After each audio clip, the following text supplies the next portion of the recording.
azitha kupita ku banki ndi kukapeza thandizo lobisa pasogolo maplani kapena zimene ali nazo. Komanso mabankiwo akhale ndi program yoti munthu akampasa ndalama amuthandize kumpanga mentor kuti business yake ije ikule ithenso kuthandiza anthu ena. So banki samangokhala ingopereka ndalama ndikuzamalanda chikole, komanso ikhale ndi kuthekera kuwathandizira achinyamata kuti maskills awo apite pasogolo.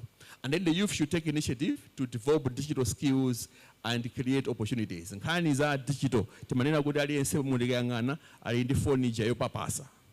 So mafoni opapasa akatenta agwiritse ntchito tiphunzire amathandiza meja kupeza ndalama, amathandiza kupeza business komanso networking and connections. So they are saying let's encourage and create skills for the young people so that they can explore opportunities. But also need for stronger collaboration to empower the youth through business incubators. Now, mwaiona kuguli naso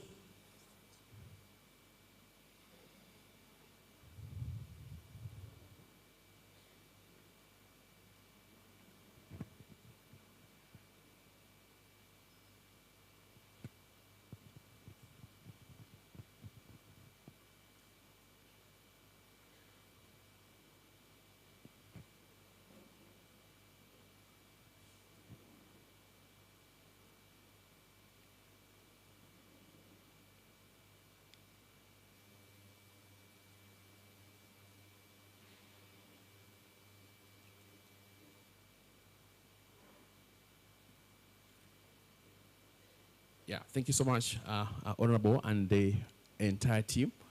So makosana, taiza zake ndi bwino kumauzana eti kuti munthu wankulu akulowa ndiye manigaye ndilibe lowa yaya.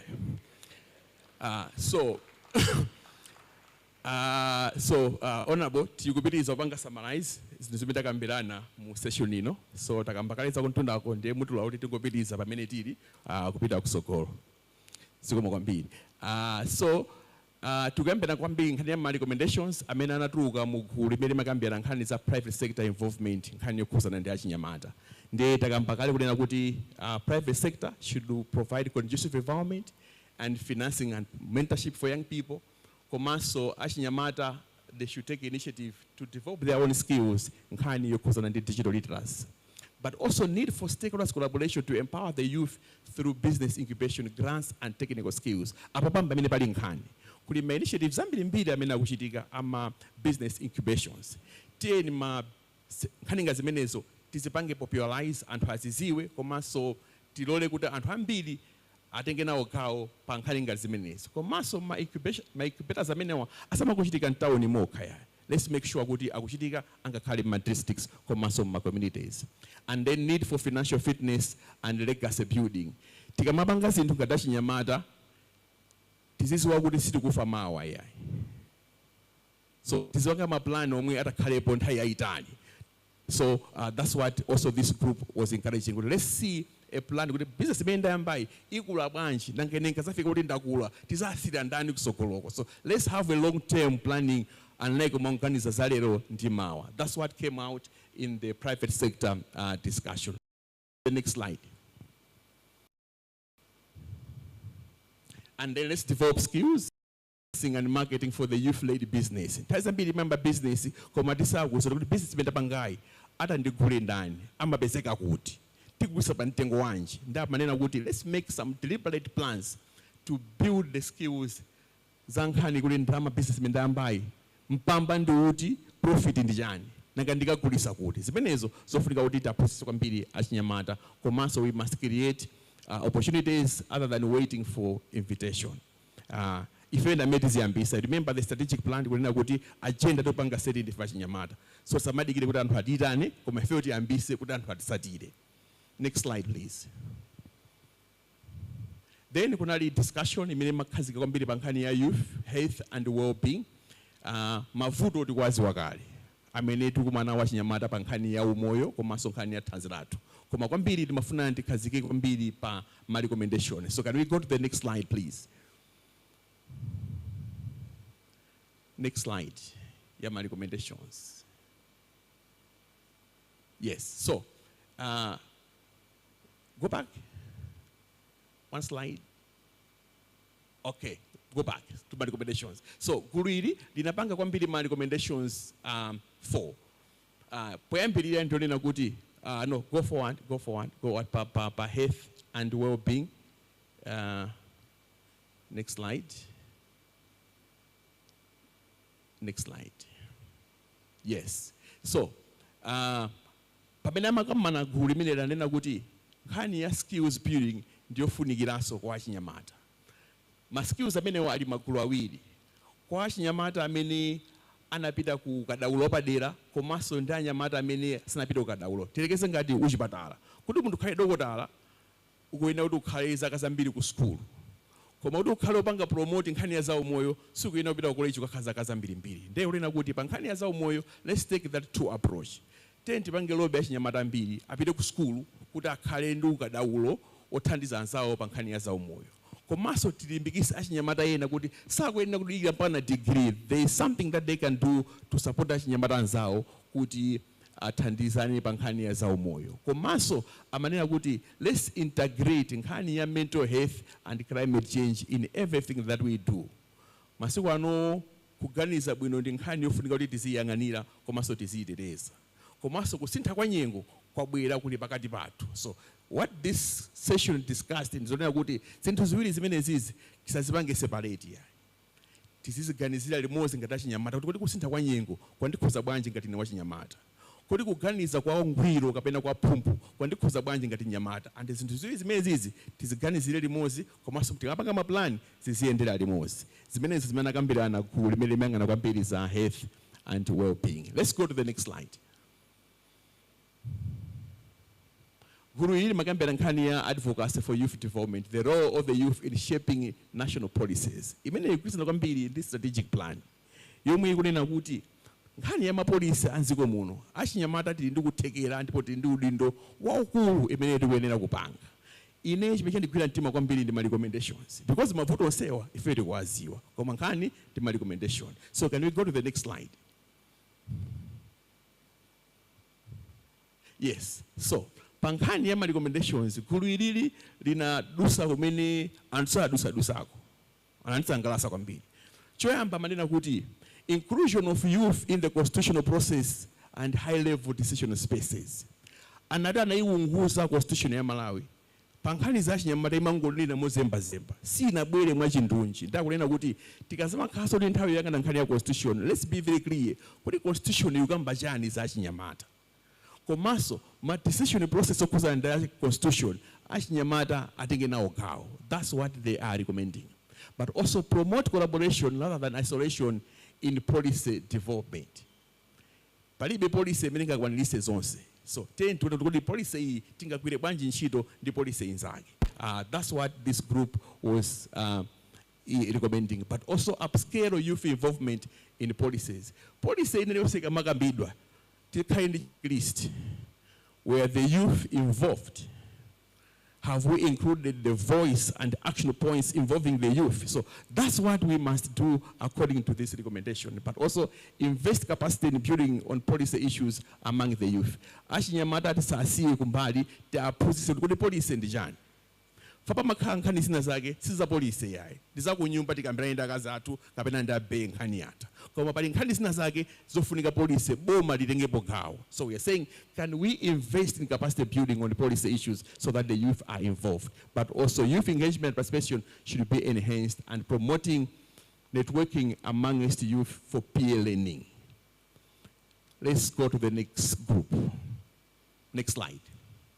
Then Panayaka Moto Zulu, because we had a high-level ministerial sessions on youth empowerment in agriculture, tourism, and mining on strategy.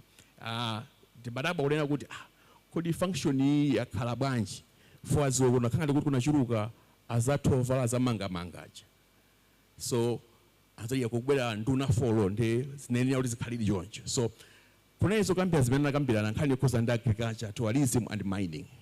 Of interest for this discussion is the key recommendation, calls for action. So I want us to go to the next slide.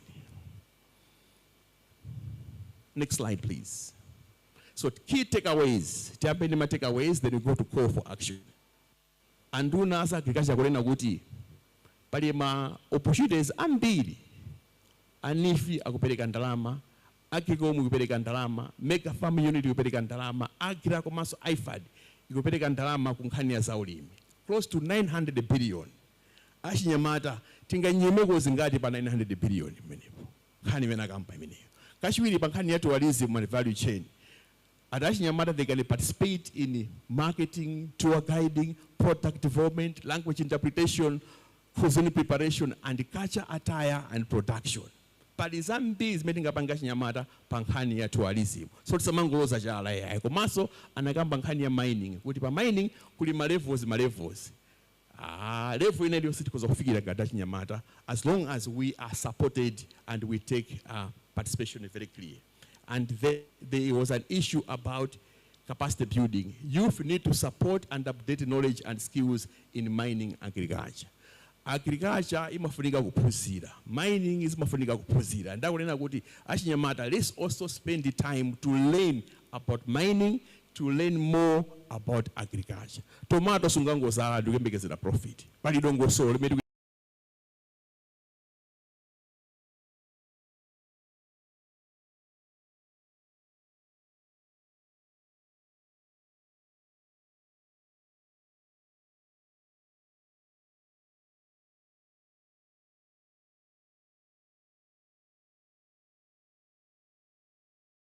business ya mining, muntu afuna yambe business ya tourism, muntu afuna business ya ulimi, titani ndakuti let's create start-up packages.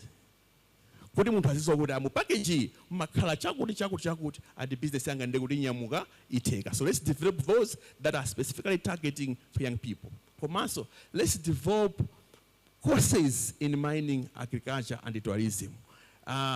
Nimanena kuti kumaliza meeting kapena summit ino ndikusakandi plan development curriculum ndiye kuti talephera kukamba zimene summit ino yanena. For summit ino yakhuza kwambiri pa nkhani ya ma skills. So pa ma skills ena amene afunika kuti apange pa curriculum ndi nkhani ya mining, agriculture, komanso tourism. Next slide please. After that ministerial position, then there was a meeting ya NIF. Imachitika kuntunda uko. Then ma seka zimene zimachitika ifonera kuti kumeti mayamba meeting ino achinyamata manena kuti ndalama zikufuta, ndalama sitikuzifikira.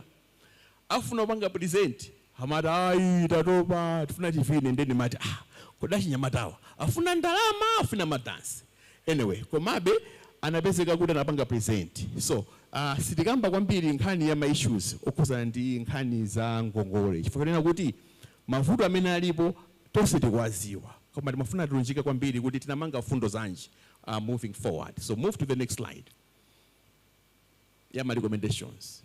Key takeaways. Let's tell the key takeaways. So takeaway kuti NIF missions is to empower Malawians youth to drive economic growth and prosperity. Ngati NIF sikupanga empower achinyamata kuti apindule ndoti MIF yalephera. NIF provides financial products such as youth startup, loans, and youth expansions. Tiziwe kuti tikamachoka kuno kubwerera kwathu kuchitipa kapena kunsanje. NIF ili ningongole zofuna kwa kuthandiza iwo amene akuyamba kumene business kapena iwo amene afuna akulise business yawo makamaka kwa achinyamata. Komanso NIF financial services are inclusive of business training, mentorship, and market research and linkages. ANIF akuphunzitsa mmene mungapangire business yani ikule bwanji komanso ngati nkhani za malonda ANIF amathandizira. And successful youth businesses have supported through NIF programs. Timakamba ndi amene amapanga present nkhani imene ina kuti kodi pale anthu 10 million amene afuna kulandira ngongole ndi mwapereka kwa anthu 1 million. Ngongole mwapereka simunapereke. Nkhani ndolina kuti at least the movement has started, but there is more numbers that needs to be reached. So how can we accelerate that process that we can reach to more people? So that's where the next slide is going to focus. Next slide, please. Recommendation, kwa achinyamata. NIF to go into consortium with National Youth Council to ensure that established youth structures and groups access NIF loans. Amanena kuti anayesa kupereka ngongole kwa achinyamata ama 1 million aja. Kumpasa mwana 1 million wakagula iPhone. Wachoka ku Blantyre wapita ku Nzuzu. Nde mfuneni manota. Kodi tisiye kwa pasa achinyamata ngongole ndakuti achinyamata ndamati apasa. Alipo sofuna kuti athandize koma pali dongosolo lanji can we partner NICOM and NIF. NICOM will ndi kuthekera kowazi wachinyamata kumene amakhala, and they can provide a very critical role to make sure that they are able to recover, but also the youth are able to use those loans for the intended purpose. So that's the recommendation that is coming. And then apply NIF financial products and programs. Izi sizofuna ngongole ku NIF, sizofunika kwera phiri. Zizofunika katenga mafomu ndopanga apply. So let's apply. Let's access them. So that's the recommendation. Participate in business training and mentorship programs. Sindukuziwa tipenda kuongeza recommendation pamenepo. Kuti NICOM ikwenaso itenge nawo udindo pankhani ya business training and mentorship programs. So musango abasa anthu ajandrama. Muna business ilo apasa. How sure are you going to make sure that I think they're able to do proper business and are able to follow mentorship programs? But also utilize market research and linkages. Business supangapaweka, you need linkages, you need to know who is doing what and how can you collaborate together. That was a strong recommendation that came to the youth. But also there were some recommendations that targeted the stakeholders. Can we go to the next slide, please? So for stakeholders, need to collaborate with NIF to support youth economic empowerment. Tisangwasira NIF okaya pali mabanki ena amene amathandizaso kuti achinyamata apeze ngongole. Can we say napita ku NIF and pasa 1 million ndikusala ndi 500? You should be able to go to another financial institution to top up so that your business dream can come to pass. But also provide resources and expertise to enhance youth entrepreneurship. Achinyamata akapempha maluso, can stakeholders come and say, "Good, I fail because of training on this part, but this part is not our area." So let's bring all stakeholders to invest in resource and capacity building, but also advocate for policy change to support youth-led businesses. Oh yeah, ababa bamene bali nkhani. Timanena kuti paja youth ba policies azikhawo komena achinyamata. Tikaidi ma policies ena ake deliberately orena kuti ichi let's promote that product that is being promoted by the youth. Tinayamba ndi Best Buy Malawi. Can we take another step closer? Let's also promote the interventions that are being promoted by the youth. That way we are creating markets and the youth will be able to get into productive businesses moving forward. Next slide. Lelo tinayamba ndi agiko. Nde isakide kunena. Chifukwa ndinene zimenana nane nakuti ainaka chena posisa bwino kusena ndino. So iniso wako akiko mweya. Akiko bananena mene dongosolo lawo limakhalira. Komabe just to highlight the last bullet which talks about the recommendation. It's more important. Last slide on the recommendation. Imene amanena kuti let's strengthen partnership between Agicom financial institutions and young organizations. Taya mafuso anthu anafusa kuti manena kuti achinyamata kuyembekezera kupereka 10%. Kulinga 10% imene alibe abange bwanji. That's where the issue of collaboration comes in. You can say kuti 10% mimi kuifunayi ndikaitenga kumaika or ndipita ndikaitenga ku FTH. So there is need to strengthen partnership between ICOM and other financial institutions. Even other NGOs, they can come in to support the areas where the youth are not able to meet. But also develop tailor-made financial products for the youth in agriculture.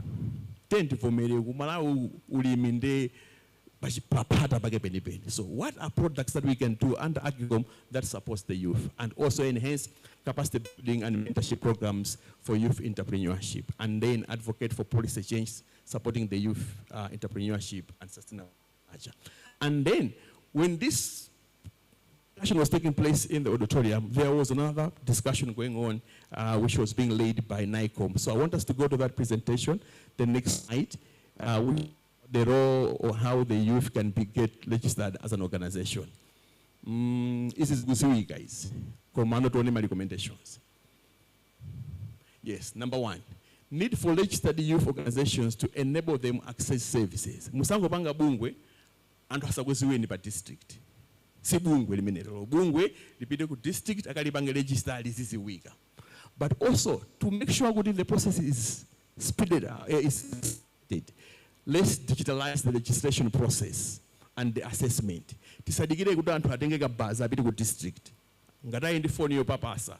Apanga access information, fill the information, and they should register as an entity. So let's make the process of registration simple and easily accessible. Potential organization registered ones. So alipoenaka makhautsa nafike pota kuza usipanga register. Malamulo adziko wafuna kuti bungwe lina lonse lizikhale kudziwika. The way is, let's register ourselves or affiliate to an organization that is registered, and then up until we grow and become independent. So tisamaopo khala pansi paena tulikira kuti tikulekayi. Need to speed up NICOM assessment process. Abasa manena kuti so NICOM Africa majority. Timagamba as a strategic plan, there is need for speed. So that speed must also be taken in as far as assessment is concerned. But also district youth officers must support the registration process. I think that's what does come out as a recommendation. I have my last 2 slides for this recap for this meeting. Number 1, key reflections. What are we reflecting from these 2.5 days summit that we have had? After 8 years break. Number 1, there is immediate environmental and contextual factors that plays a critical role, and there is need for us to do that analysis to help us youth empowerment. Mavuto amene achinyamata kumana nawo kuchitipa ndi kubalaka ndosiyana. So let's contextualize the challenges and let's find solutions that respond to the needs of the youth in that particular context. Youth need accompaniment and support and safe spaces to learn and grow. Takamba zambiri mbili, curriculum development, incubators. Where are those spaces? Who is running those spaces? How are we going to monitor the progress that is taking place in those spaces? So this is something that we need to take on board. But also we are aware, we are all in Malawi, there are times where people, they will take advantage of the youth when they are being supported in these spaces. So the issue is, how can we bring in issues of safeguarding as we develop the youth and allow them to grow in all these areas where we have been talking about? But also communities offer opportunities for youth empowerment, but require traversal and less warfare-based social and youth policies. And as a nation, we have a window. Kuti tilipulumuse ziko kuma handouts. And the only way kuti ziko tilipulumuse kuma handout is when we invest in young people and empower them and make sure kuti city pastors but they must take part and make sure that they have a room to grow. But for us to do that, we must understand the processes. Let's look at the data. Let's look at what's happening. Let's look at the market, the production, the volumes, and everything, so that we are able to support them with the needed help. So let's not just say, let's go on the ground, let's gather data and make sure that what we are providing is responding to the data and the needs that we have in that particular context. And how many are business ya tomato? Kuma kudira kosali matomato. Kulibe mas. Then mwapasa 1 million. Believe you me, 1 million yabita. So what we are saying is, let's be able to analyze the facts on the ground and make sure we are not reducing our youth into warfare, but we are bringing an empowerment approach so that they're able to become self-reliant. And then the last one is, let's look at the ecosystems and by ecological context where we are operating. We are not operating in space, we have a context. Let's always look at the context. Climate change is here, we're dealing with real issues of gender and disabilities. Let's look at all those things when we are coming up with support to the youth. And what is next? Mugaona ma recommendations ni magambaja, sina chilebo zina la muntu. Mina upatu wa NICOM. So the next step that we want to do is we want to assign every recommendation to the right target audience with a clear deliverable. Tibwera kwa anduna ku Ministry of Youth. Anduna kuja kuma recommendations aja. Panali 5 awa ndaku office kwanu. Tithandizeni kuti zimene zichitike. Tipite so all NPC pama recommendation aja 6 awa ndanu tithandizeni kuti zimene zichitike. So that's the next process that we're going to do after everything has been done. But importantly is the last bullet, which is to develop accountability charter. Situfuna chaka cha mawa tizakambe sonkhanizo mwezi. Chaka cha mawa zakambe progress. What progress have we made on the issues that we have discussed? So we need to develop accountability charter. Clear. Inu tinapanga recommendation that was a deliverable meeting na kuizana temeneme zichitike pa period. Where are we? So unless we develop this accountability charter, and I like accountability charter when it's being discussed in public like this. tina crowd zisina zike pa slide ndikuzafusa kuti akuma committee kuchitina kampeni nkhani yakuti zili pati mmanena kuti wakutuma ndani. But because we are discussing in public, whatever recommendation, we would demand accountability to make sure that there is an action and there is progress to achieve the intended results. Izi zimeta kambirana masiku awiri ndi hafu aminapitawa ziko mwambiri.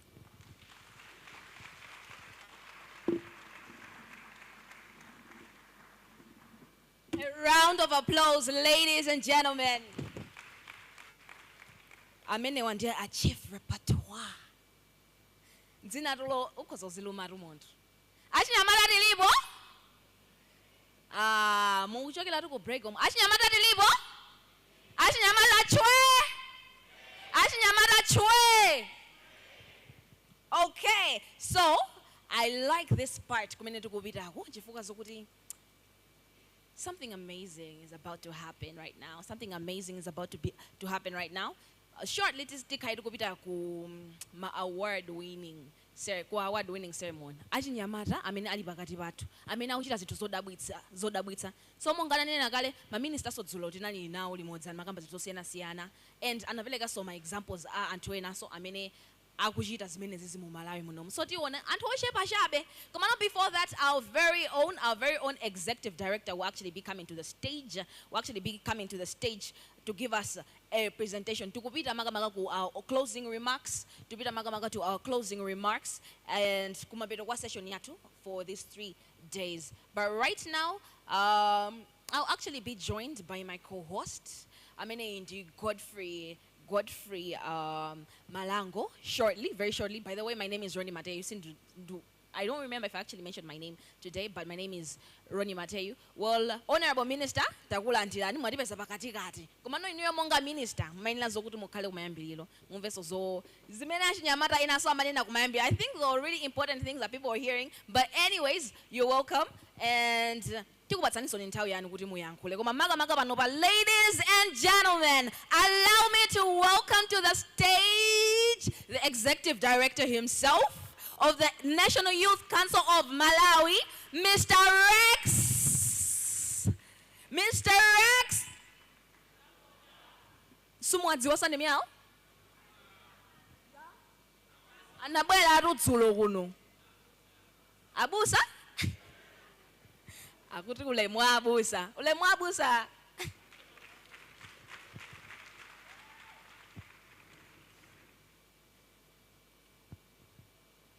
2024 National Youth Summit. 2024 National Youth Summit. All right, the executive director himself.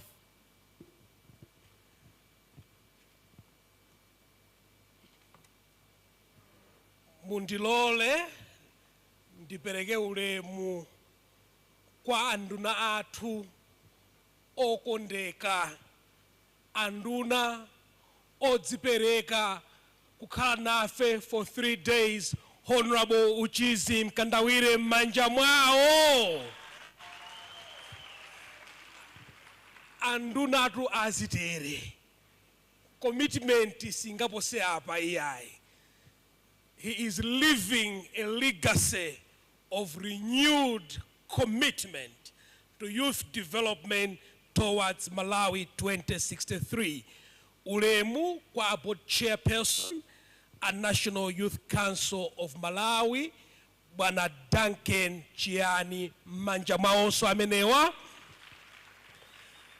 Bwana awa akhala ndi 4 days pa udindo wawo kuti atilawire.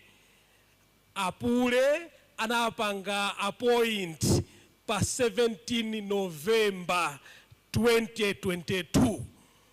Ndielero pasatini. 4 days to go, but he is really transforming youth development in this nation. Manja mwa board chairperson. Mundilole ndivomereze so kupezeka kwa anzathu amene akutsogolera masomphenya a dziko lino a National Planning Commission, the Director General himself, Dr. Thomas Muntali Manjamwao. Amene watili ku college tinkalimbirana udindo nthawi imeneyo. Ndiye ine nda Muntali tidauzana kuti inu ndi ine kuti tilimbirana udindo sizikhala bwino. Koma tingogawana wina alowera uku, wina alowera uku. Zikomo kwambiri Dr. Muntali mwadzipereka for the whole 3 days. Mundilolenso kuti ndilemekeze pakati pathu a Director of Youth Services kuchoka ku nduna wa youth, Madam Judith Msusa Manjamwao. Komanso pepani Madam Judith tango imirirani ifo ndi achizimayi komanso amaoneka ngati kuti ndi kamnyamata ndithu. Pepani mama tamirirani anyamata akumveni kukoma Manjamwao. Angochoka ku Rwanda dzulo akuti achapota ndatopa ndikuti koma mama msonkhano ndi wanu muchita bwanji, zikomo mwatilemekeza kuti mwafika.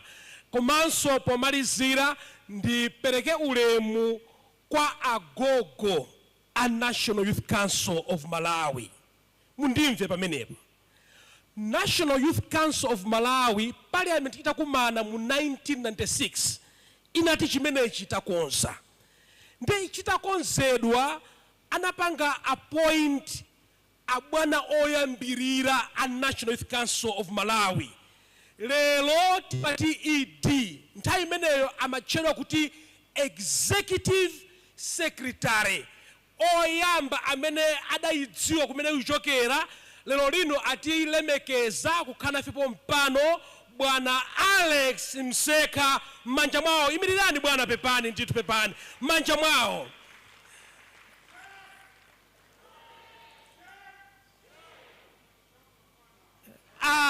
Wonderful, wonderful.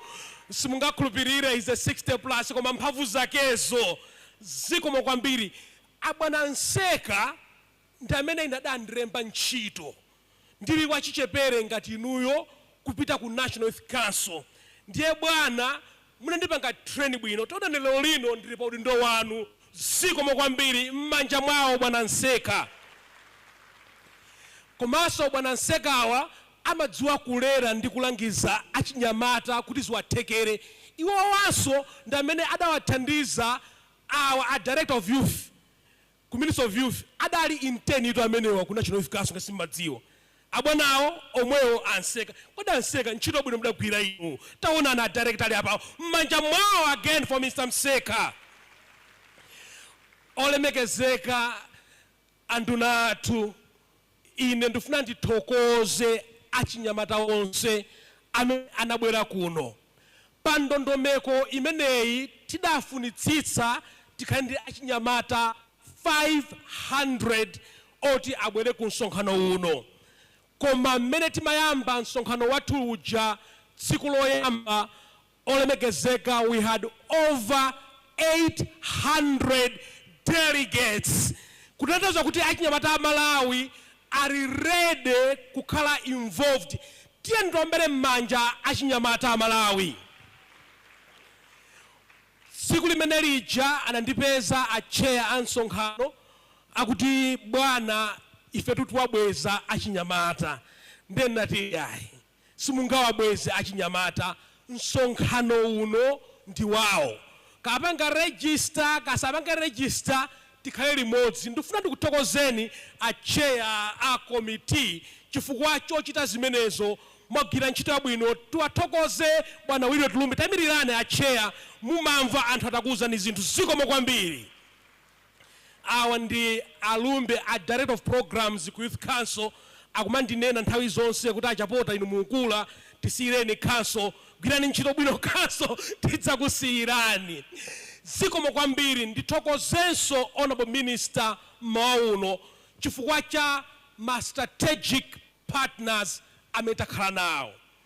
Honorable Minister posanama tinenetse pano ndalama zoyambira za msonkhano uno ndi zimene through your guidance and leadership mudethandiza kuti council izipeze komanso chifukwa cha commitment of His Excellency, the President, Dr. Lazarus McCarthy Chakwera.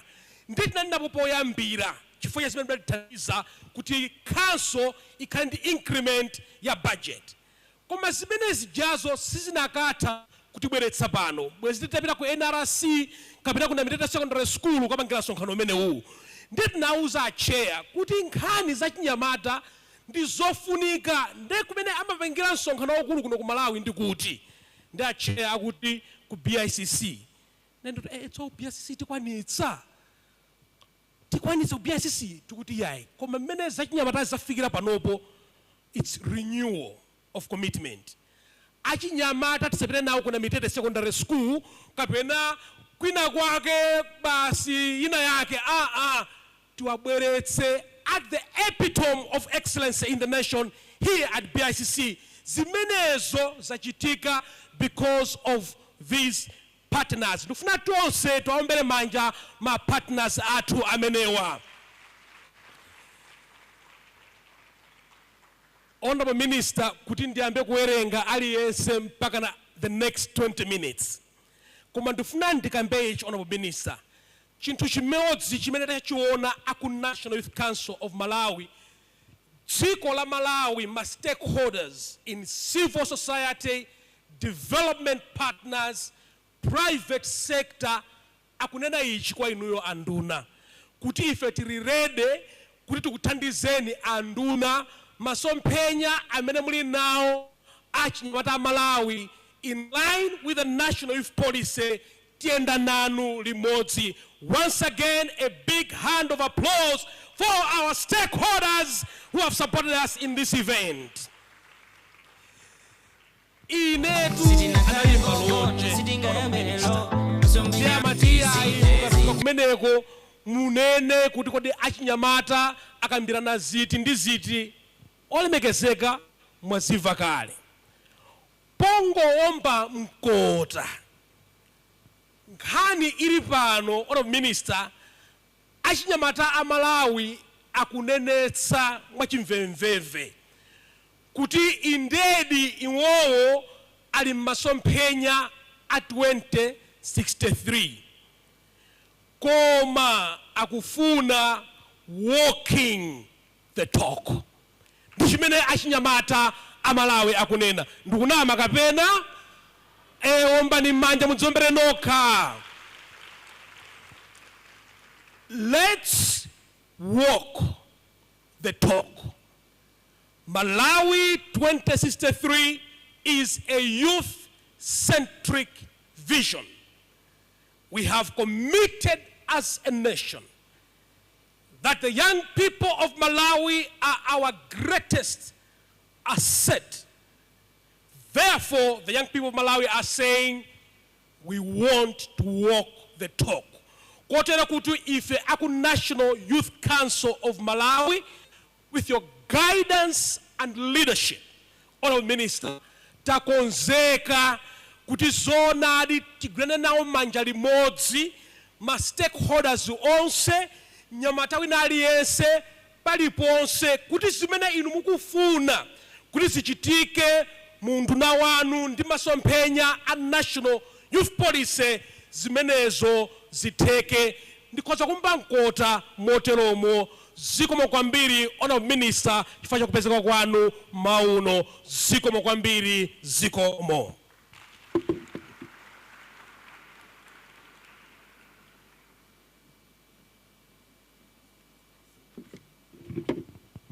Let's give him another hand, please.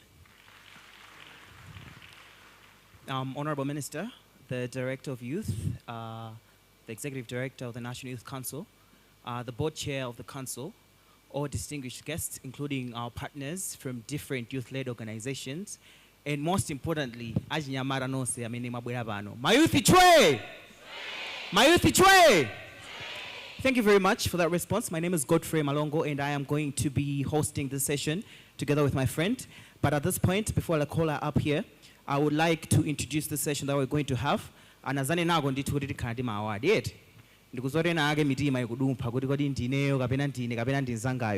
but I am going to give a brief background. As you may all know, the National Youth Council is aiming to celebrate the achievements of various young people in our field. The aim of this award, or these awards rather, is to ensure that tikusangalala natonse kuti tikutha kuona kuti achinyamata anzathu akupanga zotani komanso achievements athu ndotani. Chachikulu chomwe apangira mawadi amene wawa ndikuonesesa kuti ifeyo ngati achinyamata titha kumaona komanso we can get inspired. We have had different sessions from the first day. Yesterday we had that high-level ministerial panel and various other sessions as well. Cholinga chathu ndichonena kuti ifeyo ngati achinyamata tizitha kuona kuti anzathu akupanga zotani. One of the biggest aims of this summit was for us to learn as young people kuti kodi anzathu akupanga zotani. That's why the council has brought together young people from Chitipa to Nsanje, including delegates from Ligoma, who are here so that we can learn different things that we're doing. So bali ena kupanga za agriculture, ena kupanga za health, ena kupanga za education, ena kupanga za entrepreneurship and economic growth. Zambiri mbiri zomwe achinyamata anzathu akupanga. So at this point, I would like to see the hands achinyamata amene akhala nafe limodzi kuyambira day 1. Amene mwakhala pano kuyambira day 1 takwezani manja. Yes, let's give ourselves a hand, please.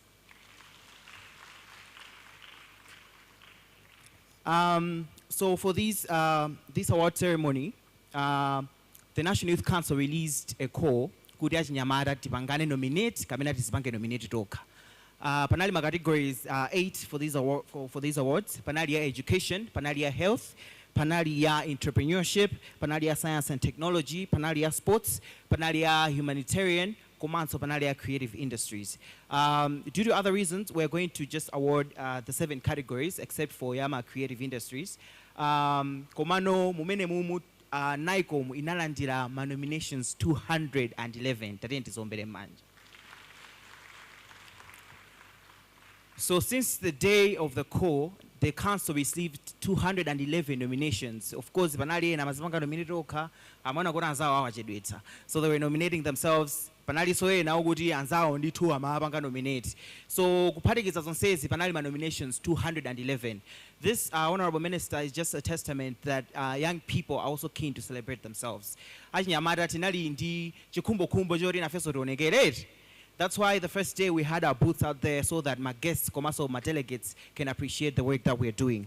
So, at this point, I would like to invite Ronnie to the stage. Pamina kubwera ku stage tendi muombere manja wayigwira ntchito, right? Let's give a better hand, please, as he's coming to the stage. So, as we are giving out these awards for the different categories that we have mentioned, Ronnie akhala kutithandizira kumawelenga ma profile. Tufuna so tidziwe kuti amene awinawo amapanga zinthu zotani, right? Kuti akhala kupanga zinthu zotani ndi zina zotero. So pakhalaso anzathu amene akutithandizira ndi mphotho yomwe tikhale tikupereka yachionetsero pompano kuti so tione kuti kodi anzathu amene wawa awina zinthu zotani. So this is how we are going to do it. I am going to be announcing the name of the winner in each category and a brief background about the category, after which I am going to be inviting specific personnel amene akhale akutithandizira kupereka ma award amene wawa. So at this point, I would like you to help me welcome to the stage the guest of honor, our honorable minister, which is in Nkandawire MP, Minister of Youth and Sports, who is going to give out the first award of this moment. Let's give him a hand and rise up as he's coming to the front. For this first award, it's, as our minister is coming to the front, it's in science, innovation, and technology category. And pawadi menei panali tai, awina ndi anthu awiri mofanana. Awina ndi anthu awiri mofanana. And thank you, Honorable Minister. The Minister will be giving out the prizes as we call out the award winners. So at this point, I would like to let Ronnie to read the brief profile about the first winner. All right, so are we excited, ladies and gentlemen? I'm excited ngaruti ndikuwina ndiweyo. So mongonena kale Nzangai Godfrey pa science, innovation and technology category bali ma winners awili. And the first winner is actually a person who put up a hydropower generation plant. Komwe kunkatabe kujikwengwe. Komanso muntu ayiwa wanga. This impactful initiative has transformed the lives of various residents by addressing critical needs in water and electricity access, with 35 households connected to this electricity through 4 primary connection points. And actually, you can actually see that this is Wataniza School CNC, including Ngona Pansi School and local medical missionary schools, as well as other areas. Do we know who this is? You don't know? Ladies and gentlemen, ladies and gentlemen, the first winner for this category is Chimwemwe Balinga Mwenifumbo. Let's give. Woo!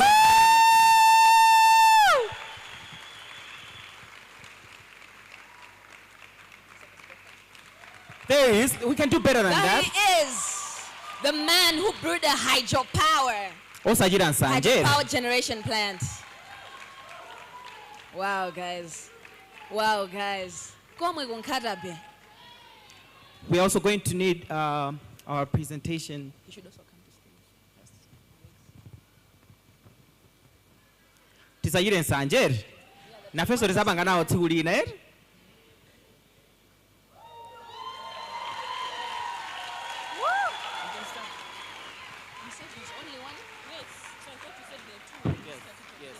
No, we use the same one. We use the same one.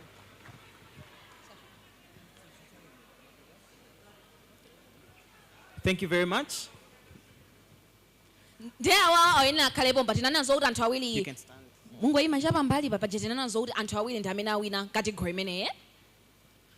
And also, at the end of the ceremony, we're just going to have a very beautiful group photo for all the winners. So every winner, as they are being announced, Agawina, they'll be standing by the side by my left-hand side here. And in this second category, I will let Ronnie to read the brief profile about the second winner. All right, so second winner on this same category, science, innovation, and technology category. This is a farmer, Malawian Zato, guys, a Malawian farmer and biocar entrepreneur whose inspiring journey into sustainable agriculture began with a career pivot. But then basically, Muntu Aubanga produced organic fertilizer for his own Ntawi farms. I don't know if you guys are very aware of Ntawi farms. So, Muntu amene yuyu is none other than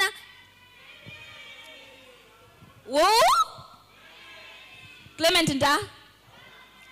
That's right, ladies and gentlemen. All Let's right, give a hand for Clement Kenneth Taonani. Kenneth Clement Taonani is the second winner on this category, ladies and gentlemen. We can do better than that. Woo! Are we being inspired? Tikusilila? Mawa tisakhala ifet. 2025 tisakhala ifet.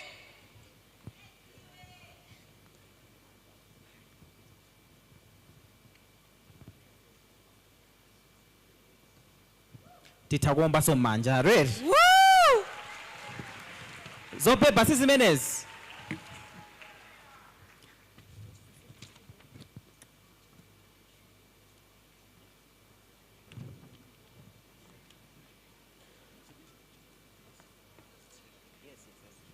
All right, so as you can see from the dummy checks that we were presenting, each of these winners are walking away with $1 million Malawi kwacha. So let's give it a hand, please. So next time when the council is also holding awards of the same magnitude, Tizazi Bange nominated. Honorable Minister, thank you very much. You may go and take your seat. Let's give him a hand.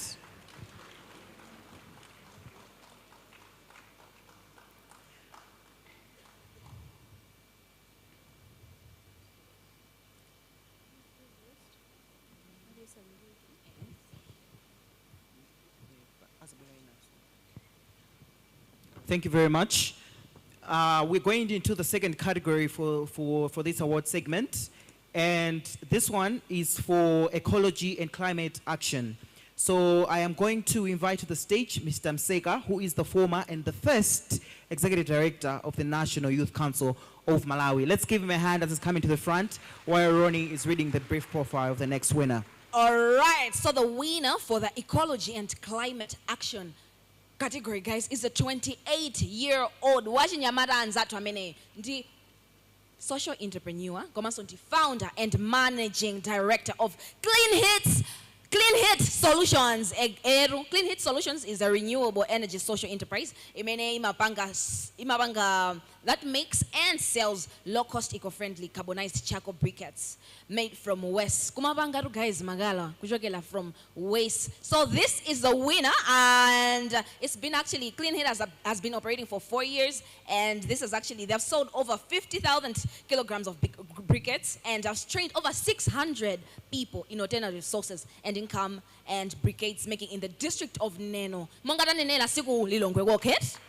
This person is none other than Sylvester Chabuka. Let's give him a hand.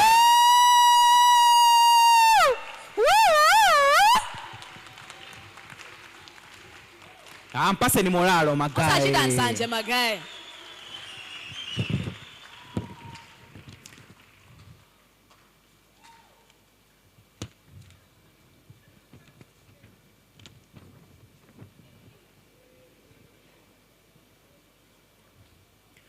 So Sylvester walks away with 1 million Malawi kwacha.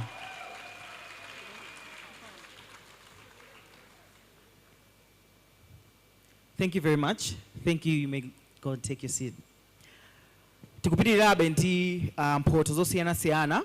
For this third category, I am going to invite our very own Executive Director, Mr. Rex Chaboda, who is going to present on this one. And this is the Economic Empowerment and Entrepreneurship category. Let's give Mr. Rex as coming to the front while Ronnie reads the profile about the next winner. All right, so the winner for the Economic Empowerment and Entrepreneurship category is the founder of Adventures with Colby, AWC, which is an expedition company focused on sustainable tourism and community engagement. Over custom outdoor adventures, biking, hiking, community camping, highlighting Malawi's natural beauty and cultural richness, particularly in the north. So he's awarded for the company's Njaro to Livingstonia Trail, which is a 64-kilometer ecotourism route and connects Njalo, Komanso, Livingstonia, offering scenic hike and pass through local communities. And this is none other than Colby Muworo.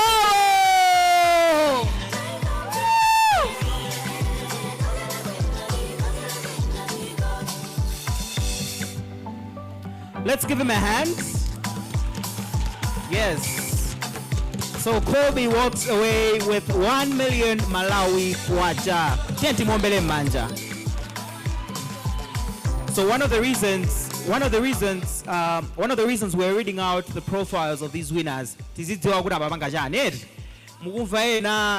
hydroelectric plants. So we're going to go to my YouTube.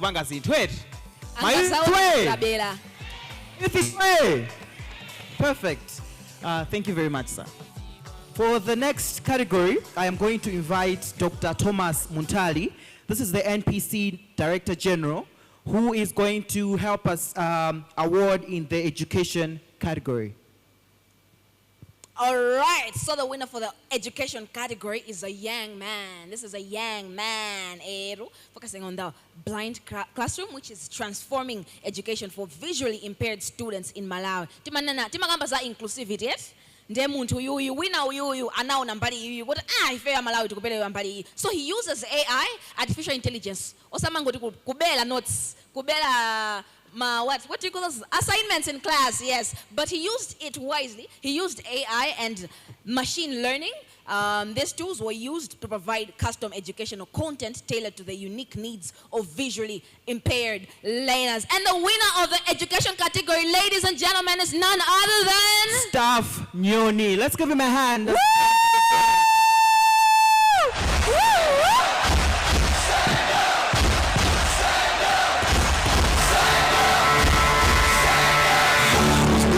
To be the best, number one and nothing less. Lead me to my destiny. I have walking away with 1 million kwacha, ladies and gentlemen. I have vision, though I believe. I know I can count on me. So stand up for the champion. Let's give him a hand. Stand up, stand up, stand up for the champion. champions. Stand up for the champions, for the champions. Stand up. All right, Sirinamalize. So in this next category, I also did answer. Tizabanga now next summit. All right. At this point, I would like to invite the executive director of SAT Malawi. He is going to be presenting in the health category. Let's give him a hand as he's coming to the front while Ronnie reads the brief bio of the next winner. Guys, the winner for the health category is a 24-year-old. Is a 24-year-old, guys. Can we say woo? All right, so this 24-year-old is a dental health advocate and Kamuzu University of Health Sciences graduate, who founded Sukani Enterprise in 2022 to address Malawi's dental health challenges. So Malawi muna 40 dental surgeons, and he is one of them. And this person, ladies and gentlemen, is none other than Owen Makwerusa. Let's give him a...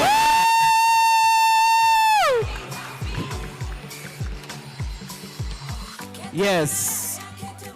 So this is Owen. Tikamavaza Health. Sirimangonena SRHR, right? Yeah. We are doing more than SRHR as young people. So let's give him a hand as he gets his award.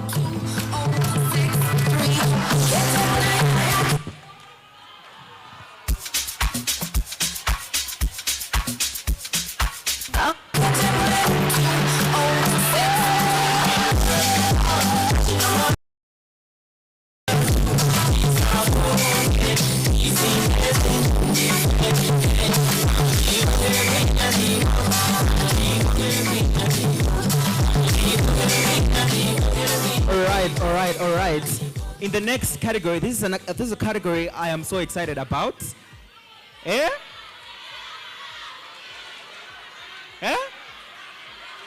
Sirinamalize,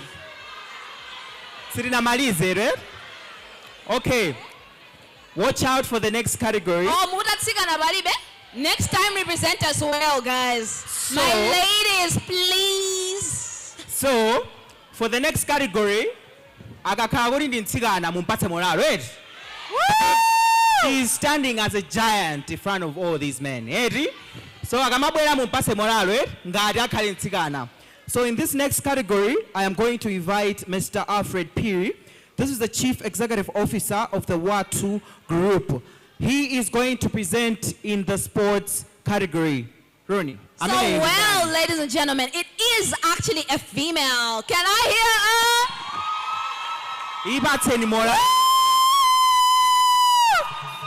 Yeah, ladies and gentlemen, so the sports category winner is a young lady behind March Foundation.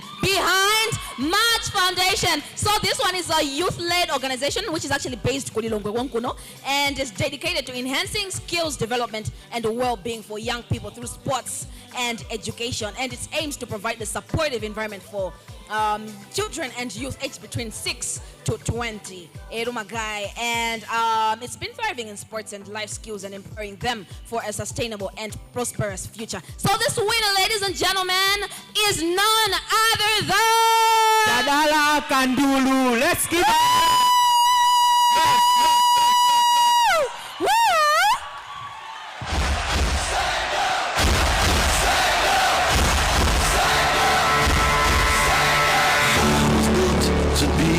best, number one and nothing less.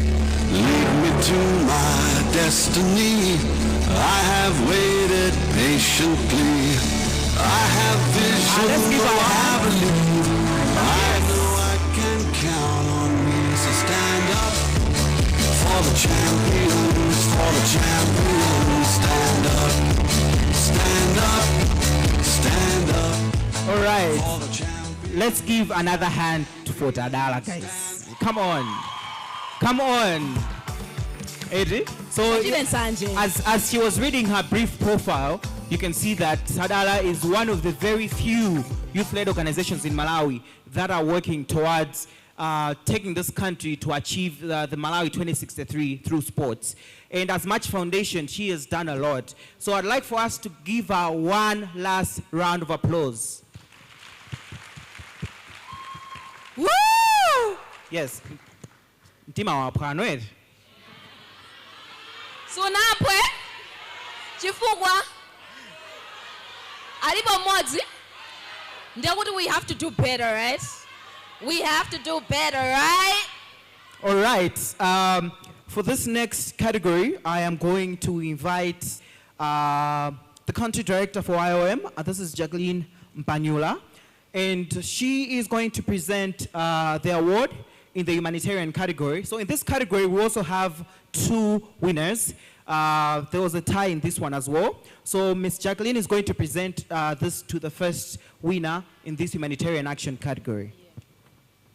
So, ladies and gentlemen, the first winner for the humanitarian action category is a man. He is the person behind, he's the man behind the Vegan Initiative, and which is actually dedicated to empowering caregivers and communities in Cheu, Malawi. Emene mabanga support ma vulnerable ana that are actually vulnerable and improving local livelihood. So, Tivegeni provides economic support, educational resources, and practical skill development. So the person that I'm actually talking about right now is a human being, is a man who is named, who goes by the name of... Overton Deco. Woo! Tenti mwombele manja, guys. At the end of the day, these young innovators are transforming our communities. See, don't you? Yeah. Ndela die ntombele manja. Yeah. Tuanyadile.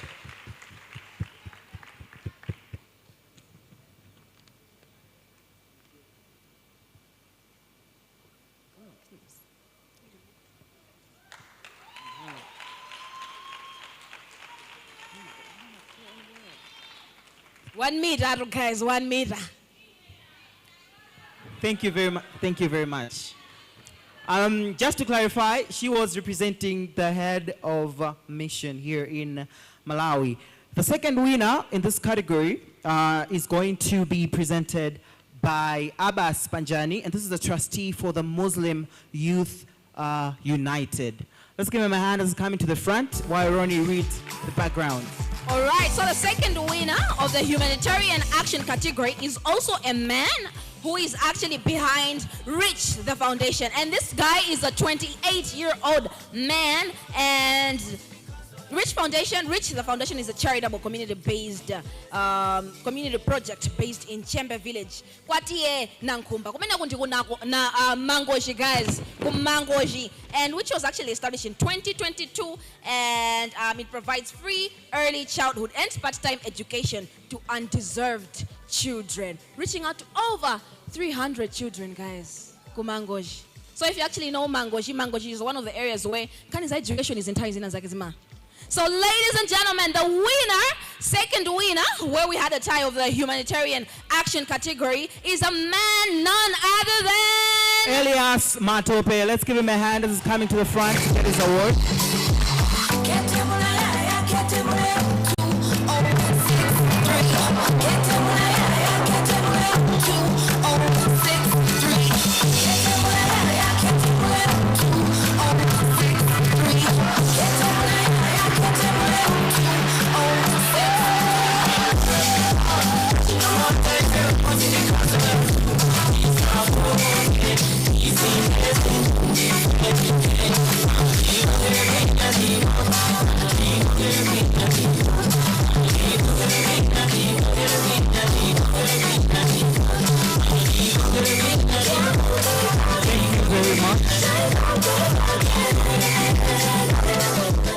Thank you very much.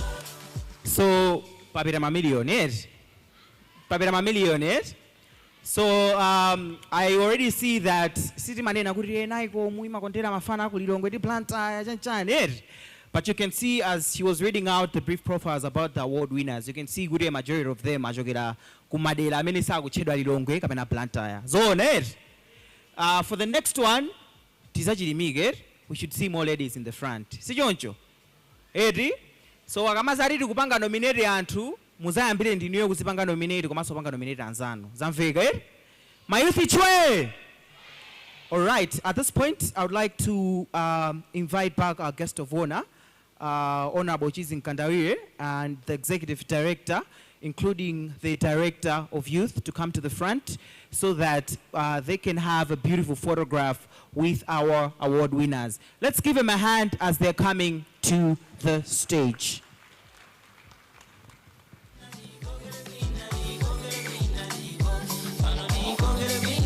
All right, ladies and gentlemen, just for a clarification, the person behind the vegan initiative is actually Overton Debo, and the person behind the Reach the Foundation is Elias Matope.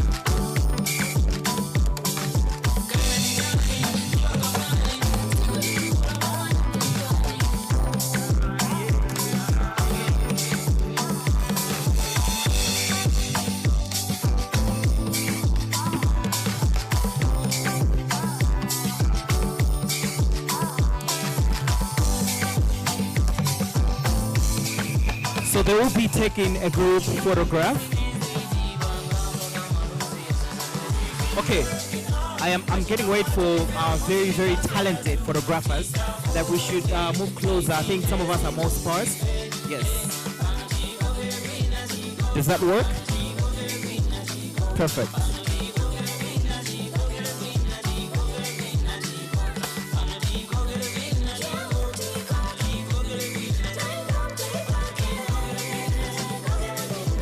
Thank you very much.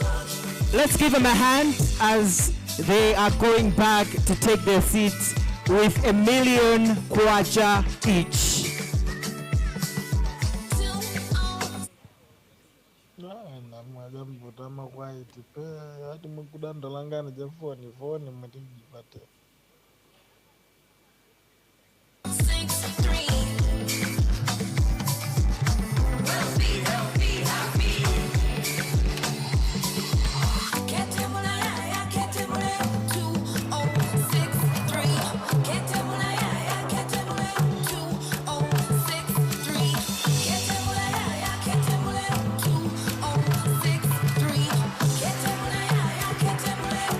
Thank you.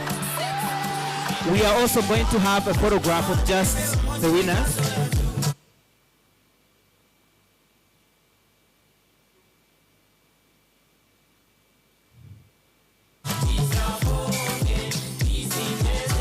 Yes.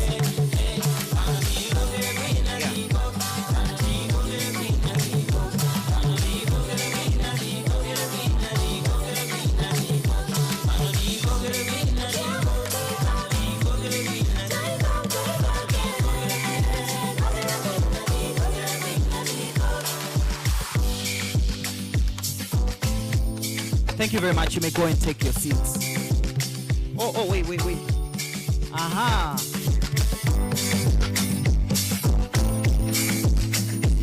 Thank you. We had an anomaly there. One of them didn't have their...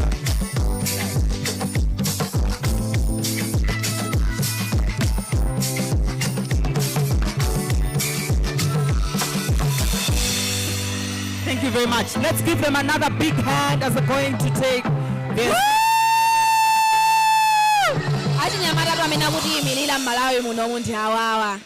As of now, so far, but we can always change this.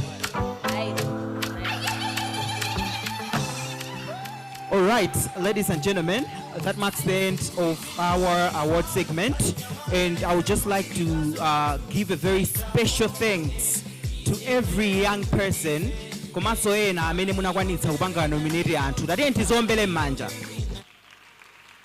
For these awards to happen, we had to nominate them. Like I said in the first place, the council received 211 nominations, and there was a special committee that was there to scrutinize these nominations to select the winners. It was not an easy process, trust me. And at this point, I would also like to ask to give a very, very special recognition. Tose tinaona mene tinabwera kuyambira day one, yes? Day one tabwera, dzuloso tabwera tafila taonera jina Fada Moti and the likes. And this is the third day. So kuti zonsezi zitheke sikuti zinangochitika. We had a group of people who were running behind the scenes, making sure kuti zinthu zitheke, making sure we have this beautiful function and event, komanso making sure kuti ma delegates athu amene achoka in various districts from Malawi, including Ligoma, kuti abwera adzafike malo ano. So at this point, I would like you to help me to welcome to the stage all the volunteers. Kaya muli kuseliku, kaya muli panja, if you can hear me, can you please come and join me on the stage as we give you some very, very special recognition. Let's give a hand to all volunteers as they join the stage. Bwerani pa stage. So these volunteers, among other things, amatithandizira kuti registration process yathu it should be very smooth. Anatithandizira kuti we should have malo ngati anowa. Anatithandizira kuti pakakhala mafoti ena ake osiyana-siyana zinthu sizinaende po kuti nwakonse kuti we should have a very smooth conference. Of course, there were some issues that we could not control, that were beyond our control. Komano ma volunteer amene wawa anayesesa kuti ngiri zimene zizi ziyende bwino komanso zitheke. So as they are coming to the stage, let's give them another big round of applause.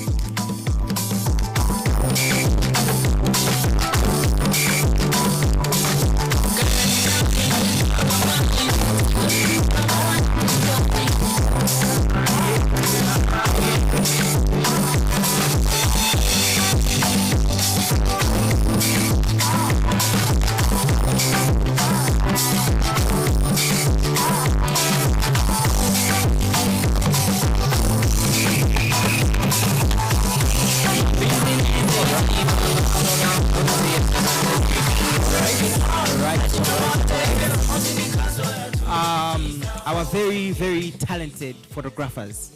These are our volunteers. Amene aonetsetsa kuti summit iyi iyende bwino. Khanso sika na panga payo khed.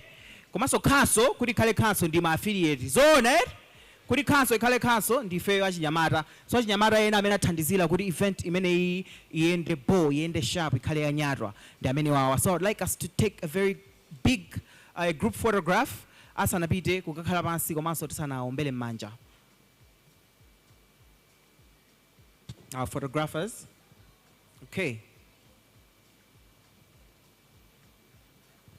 Thank you very much. DJ, the same song as they're going back to take their seats. A round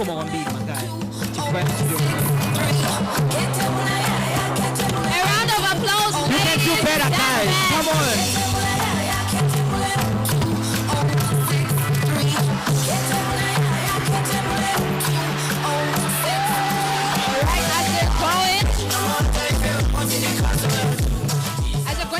Their seats, I just wanted to say that white Ford Ranger with the number plate 66SC24 should actually go out. The doors are open and it might be a security threat. Also, there'll be a QR code. QR codes will be distributed across the room. Please scan and please fill in the form. So those ashes will share with you the QR code, and please scan and answer the questions that are there. It will help us to do better next time. It will help us to know what was your highlight, but also if there are necessary changes that need to be made. Well, ladies and gentlemen, continuing with our ceremony, we would also like to recognize right now different members of the organizing committee. So if you actually know that you're part of the organizing committee, please step forward so we can also see you and recognize you. Organizing committee tukumemani kuti mubwere pa stage bathu bano tsiku la lero kuti tisozione kuti anthu amene apangitsa kuti event ya 2024 National Youth Summit iteke ndi ndani makamaka 2024. Yes, so let's have members from the organizing committee. These were the members who were steering all the technicalities of the event, including kuti zinthu zitheke, kuti zinthu ziyende bwino, amene amatitsogolera ma volunteers athu, komanso kuyendetsa kuti mwambo uyende bwino ndi anthu ake amene wawa. So as they're coming to the stage, mukudziwa kale athu ija, let's give them a big round of applause. Guys, we can do better than that. They have done a great job, haven't they?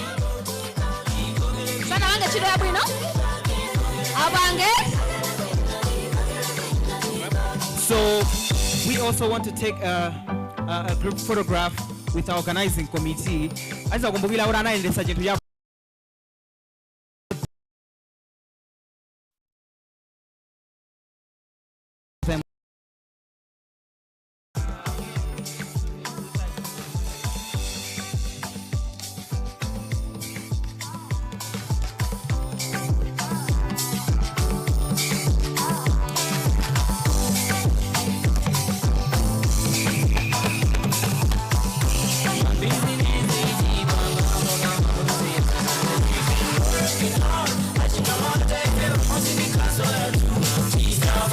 Let's give them another big round of applause.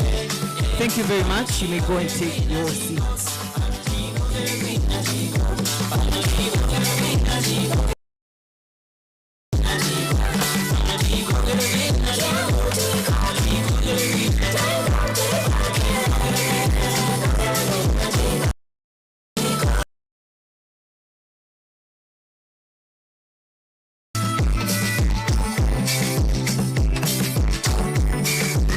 All right, thank you very much. Zikomo kwambiri yewo chomene. At this point, ndiangati tikudziwa kuti kumalawi kunoku kuli chinthu china kama chicha National Youth Network. Takweza ni manje. Amene tikudziwa kuti kuli National Youth Network kumalawi kuno takweza ni manje. All right. So at this point, I would like to invite Yamikani Chipazi, and he is going to give us a few remarks on behalf of the entire National Youth Network. So let's give him a hand as he's coming to the front.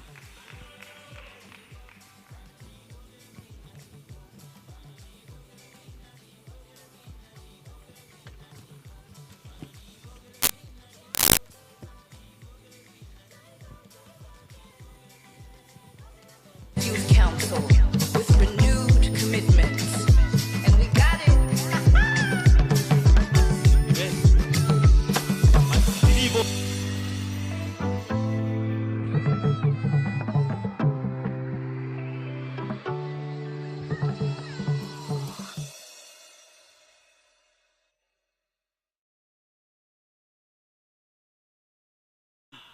Youth chwe! Chwe!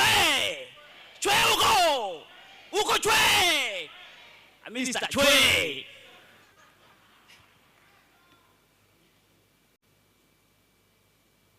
Ulemu wanu, bwana minister, au nduna wa Nyamata, olemekezeka which is Nkandawiri MP. Ulemu wanu, bwana Duncan Chiani, wapa mpando wa bodi ya NICOM. Ulemu wanu, bwana Lex Chapota, wapa mpando wa bungwe la NICOM. Maulemu onse akale mmalo mwake, mawitha anzanga, komanso alendo onse oyitanidwa. As we come to the close of this inspiring, the first ever National Youth Summit, I feel a deep sense of gratitude and pride in the journey we have shared for the past 2 days. We have gathered from all parts of the country, bringing together our diverse backgrounds, unique insights, and also shared the common dreams. Here we have shown that when young people unite, we create something greater than ourselves. We are building a force that can shape our nation's future, and together we are unstoppable.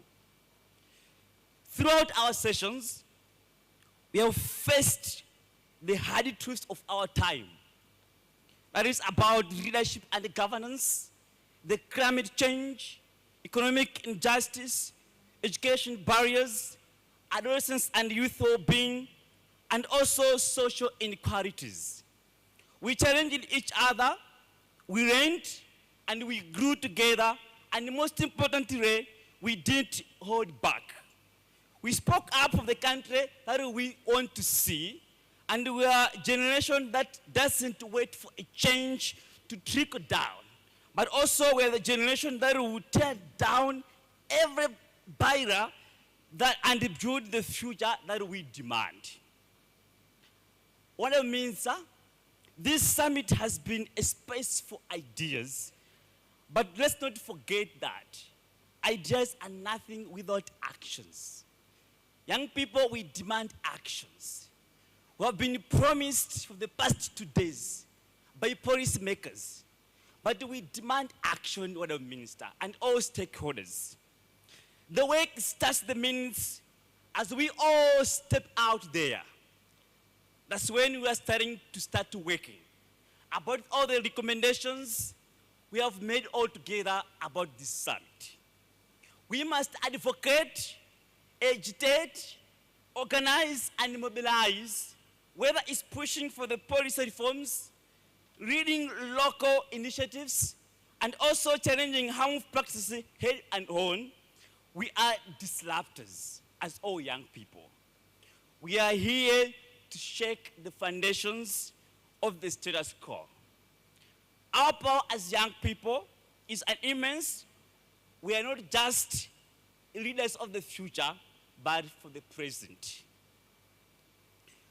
On the other hand, as we push for the meaningful change, we must address some barriers we continue to hold as young people back from fully participating in leadership. We all know that next year we have general elections. And most of the young people in Malawi, they have that passion to run for elected offices. But they have no that kind of support for them to run for those elected offices. However, we argue the National Youth Council and the Minister of Youth to at least mobilize resources and support these young people. A young person must not be prevented from running an elected offices because he has no money. It's time that government should show interest to be engaging and empowering young people for them to be available at the parliament. We need young people less than 35 years next year to be at parliament and to run for ward councillors in their districts. Additionally to that, it is ensured that the National Youth Network must be empowered with full support to effectively promote and raise awareness of the National Youth Policy, the National Youth Council Strategic Plan, and the Malawi 2063 Youth Engagement Strategy. By providing this support, we can ensure that these frameworks can reach young people across the country, enabling them to better understand, engage with them, and contribute to the nation goals. Bwana Minister, kuno tinabwera anyamata ochepa ambiri ali kumuzi. Tigwire ntchito limodzi kuti onse amene asala kumuzi aja uthenga umene taphunzitsana pano, madocuments amene apangidwa launch kuno awafikire. Amene ali kumuzi tikupempha chonde. We also acknowledge the government's commendable efforts in promoting the ATM strategy to open doors for youth empowering. However, despite these initiatives, young people still face challenges to access these challenges. So, we'd like to argue the National Youth Council and the Minister of Youth, our honorable, tikupempha. Tikufuna kuti muma ministries monse mukale youth desk officer. Kandi ku energy, kandi ku agriculture, each and every ministry kukale office ya chinyamata imene ife tizipita tizikapezako uthenga ndi information yonse yofunikira. Chonde yesesani kuyesa kuti mkambirano umenewu uyambike. Tikufuna youth desk offices in all ministries. In conclusion, to further support our efforts, we need more investment in youth programs and commitment to turn our summit discussions into lasting solutions. We are ready to lead, but we need a hand in making these gatherings sustainable and impactful. To our organizing committee and all volunteers who made this event reality, as we go forward, let's carry the spirit of change in our communities and facilitate the organization of the similar events at the regional level. Ziyambira ku district, pa region, kena kuzisibwera pano. Chifukwa zikatero, mayouth amene ali kumuzi aja, azikhala nkuthekera kopezekanso mikumano ngati inoyi. The road will be tough. Young people out there, the road will be tough. We know this. But this summit has proven something, that we are many, we are united, and we will not be silenced. Let's keep pushing, and let's keep breaking the barriers, and let's make the history together. Thank you all for your listening. I thank you so much.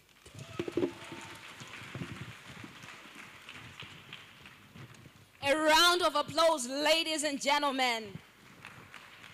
For Yamigani Jipazi. Ndiamati youth chwe. Amati panga tuchoncho. Youth chwe. Kusenza zoti anthu auku. Tionenso kuti achinyamata amene ali active wambiri. Ndi achinyamata kuti youth chwe. Youth chwe. Auku mukugona. Youth chwe. Youth chwe. Youth chwe.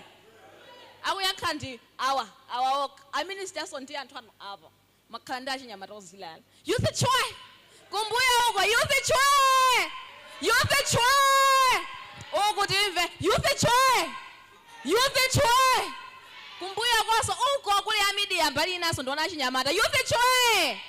Youth chwe. 2024 National Youth Summit. 2024 National Youth Summit. Okay, magai, pano muntilole nditane Mr. Duncan Chiani, amene ndiya board chairperson of the National Youth Council of Malawi. Amene so adzutse pampando our guest of honor to our honorable Uchize Nkantawire. Amene so the Minister of Youth and Sports. So ladies and gentlemen, allow me to welcome to the stage Mr. Yamigani Jipazi, who is the magai. Zukalaba Yamigani wa kwimilatu ban. Well, my apologies. This is actually Mr. Duncan Gianni. I'm on the board chairperson of the National Youth Council of Malawi. Thank you, Ron. You guys have been amazing directors of our program, right? Yeah, both Ron and what was the name of the lady yesterday? Yeah, Ron and Cynthia, and this morning joined by is that Geoffrey? Yeah, you guys, thank you so much for your leading us. Youth Chwe! Youth Chwe! 2024 Youth Summit.